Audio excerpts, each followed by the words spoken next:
नेहरू की बात चली तो आज एक इंटरेस्टिंग बात पता चली जी कि बचपन से हम एक बात सुनते हैं कि नेहरू के कपड़े ना पेरिस से प्रेस होके आया करते थे, और सब इसको सच्ची मानते हैं सर।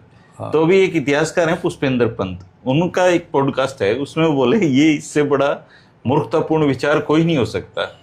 बोले असल में उस समय इलाहाबाद में पेरिस लॉन्ड्री नाम से एक दुकान हुआ करती थी जो कपड़े प्रेस करती थी, तो उनके कपड़े उस पेरिस लॉन्ड्री पे हुआ करते थे, और ये प्रचारित हो गया। उन्होंने अपनी आत्मकथा में भी जिक्र कर रखा है नेहरू जी ने इसका, लेकिन पूरा देश आज भी ये बात मानता है कि उनके कपड़े पेरिस से, जबकि उस समय तो ये उड़ने वाले जहाज तो कम होते थे सर, पानी से ही जाते थे लोग। ये देश बहुत आज्ञाकारी है, और यहाँ भारतीय जनता पार्टी और उनके जो संगठन पुराने रहे हैं, उन्होंने वो सत्ता में तो थे नहीं, ये इस झूठ को बड़ा प्रचारित इन कामों करते थे। तो एक और समानांतर झूठ ये फैलाया गया, यही आपकी सब बता रहा हूँ कि कपड़े पेरिस धुलने जाते थे।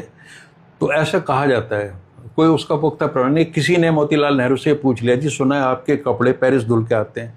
उसने कहा बिल्कुल गलत सुना, हम तो धुले हुए कपड़े पहनते ही नहीं। एक बार जो कपड़ा पहन लिया हमने पहना नहीं दोबारा, उसे प्रेस कराने का क्या अर्थ है भाई? अमीरी हो तो ऐसी हो, है ना। वो कहते हैं मोतीलाल नेहरू उस दौर में देश के सबसे महंगे वकीलों में से एक थे। महंगे नहीं, सबसे अमीर वकील भी थे वो जो फीस लेते थे। आप सोच, उनकी शुरुआती जो 1920 के दशक की आमदनी वो 5 अंकों में थी, और उसके बाद तो उस समय अरबपति आदमी थे। उनकी तो कारें मतलब लंदन से यहाँ कारें मंगाई जाती थी। और उनका बेटा देख लो कितने साल जेल में रहा। हाँ वो भी रहे, वो रहे, उनकी बेटी रही, उनका तो सारा परिवार ही जेल में रहा, तो जेल में ज्यादा रहे। तो वो ये ना सुख सुविधा और इस तरह ऐश्वर्य छोड़ के आप सड़क पर उतरते हैं संघर्ष के लिए, वो मायने रखता है। तो वो खैर उस परिवार ने उस तरह की चीजों का बलिदान दिया, लेकिन अब तो भाई सारे विपरीत हालात हैं। इस तरह के भी अफवाहें उड़ती हैं कि एक बार नेहरू जी गए भोपाल और उन्होंने कहा भी मेरी सिगरेट खत्म होगी, 555 की सिगरेट पीते हैं। तो क्या हो, बोले हवाई जहाज दोबारा गया दिल्ली और वो सिगरेट का पैकेट लेकर आया वहाँ से। ये भी है, ये अफवाहें उड़ती हैं। मतलब क्या क्या उड़ती हैं। साथ में ऐसी चीज़ें भी चलती हैं जिनका आधार है। जैसे उनकी बहन विजयलक्ष्मी पंडित एक जगह ठहरी किसी उसमें, तो उनका बिल आ गया 500 रुपये।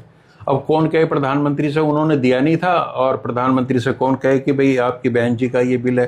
तो कहते हैं लाल बहादुर शास्त्री जी ने हिम्मत करके उनसे कहा कि वो ये बिल है विजयलक्ष्मी का 500 रुपये का। तो पंडित जी बोले भाई इसकी किस्त बनवा लो, एक साथ तो मैं नहीं दे सकता। इट इज़ ऑन रिकॉर्डिंग, किताबों में लिखा हुआ है कि प्रधानमंत्री नेहरू ने यह कहा कि मैं इतने पैसे एक मुश्त में इसको नहीं कर सकता इसका भुगतान, आपने इसकी 2-3 किस्त बनवा लो, तो वो मेरे से ले लेना, वो दे देना।